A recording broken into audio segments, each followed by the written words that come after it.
আমাদের উদ্দেশ্য হচ্ছে একটা শুদ্ধ এবং পূর্ণাঙ্গ তালিকা, সঠিকতা যেন 100% আমরা নিশ্চিত করতে পারি।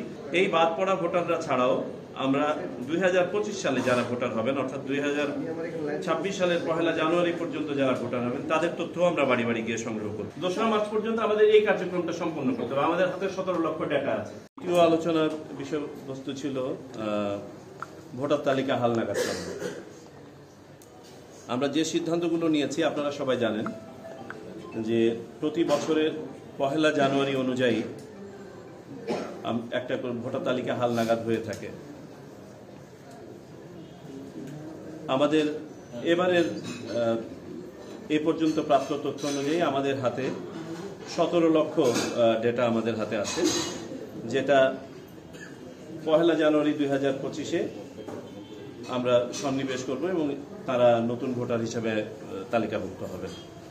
তবে আমাদের পূর্ব অভিজ্ঞতা থেকে দেখা গেছে যে এই ডাটাটা সবসময় পূর্ণাঙ্গ হয় না, কারণ অনেকেই অফিসে এসে তারা নিবন্ধন কাজটা সম্পন্ন করেন না।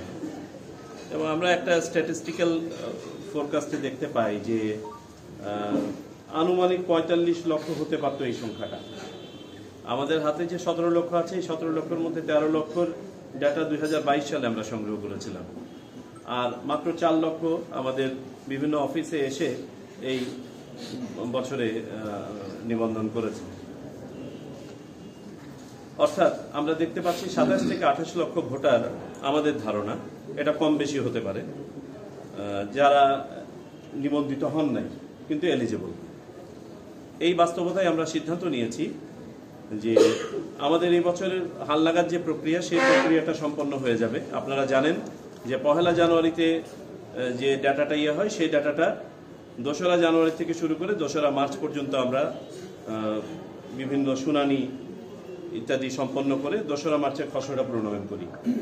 তো আমাদের 2025 সালে 2 মার্চে খসড়া প্রণীত হয়ে যাবে। 2 মার্চে চূড়ান্ত আকারে 2 মার্চে আপনার তালিকা প্রকাশ হয়ে যাবে। কিন্তু যারা বাদ পড়লো, আমরা চাই যে তারা আমাদের ভোটার তালিকায় সন্নিবেশিত হোক। এই জন্য আমরা সিদ্ধান্ত নিয়েছি আমরা বাড়ি বাড়ি গিয়ে তাদের তথ্য সংগ্রহ করব। এই বাদ পড়া ভোটাররা ছাড়াও আমরা 2025 সালে যারা ভোটার হবেন, অর্থাৎ 2026 সালের 1 জানুয়ারি পর্যন্ত যারা ভোটার হবেন তাদের তথ্য আমরা বাড়ি বাড়ি গিয়ে সংগ্রহ করব।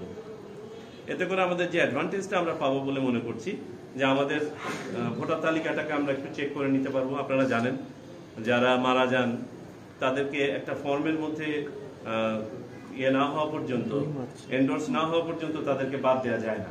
তো আমরা যখন বাড়ি বাড়ি যাব তখন আমাদের মৃত যে ইয়েরা ছিলেন পুরনো ভোটার, তাদেরকে বাদ দেওয়াটা সহজ হবে। কোথাও কোনো ডুপ্লিকেশন থাকলে বা অপরাপর কোনো ধরনের ডিসক্রিপেন্সি থাকলে সেগুলো আমরা হয়তো কাটিয়ে উঠতে পারবো। একটা নির্বাচন সামনে আসবে, আমাদের চেষ্টা থাকবে সবসময় যে তফসিল ঘোষণার আগ পর্যন্ত একটা আপনার সম্মুখ সময় পর্যন্ত যেন যদি বিশেষ কোনো অর্ডিন্যান্স জারি করে হোক, সবাইকে যেন আমরা যারা ভোট দেওয়ার যোগ্য তাদের সবাইকে যেন তালিকাভুক্ত করতে পারি। 2 মার্চের পরেই আমরা শুরু করতে পারবো। 2 মার্চ পর্যন্ত আমাদের এই কার্যক্রমটা সম্পন্ন করতে হবে। আমাদের হাতে 17 লক্ষ ডেটা আছে। আমাদের ভোটার তালিকা হালনাগাদের কোনো সম্পর্ক নাই। আপনাদেরকে যেমনটা বললাম যে 2025 সালের 2 মার্চ এই পর্যন্ত হালনাগাদ তালিকা আমাদের প্রকাশ হয়ে যাবে, আর এটা হচ্ছে আমাদের একটা চলমান প্রক্রিয়া। আমাদের উদ্দেশ্য হচ্ছে একটা শুদ্ধ এবং পূর্ণাঙ্গ তালিকা, যেখানে সঠিকতা যেন 100% আমরা নিশ্চিত করতে পারি।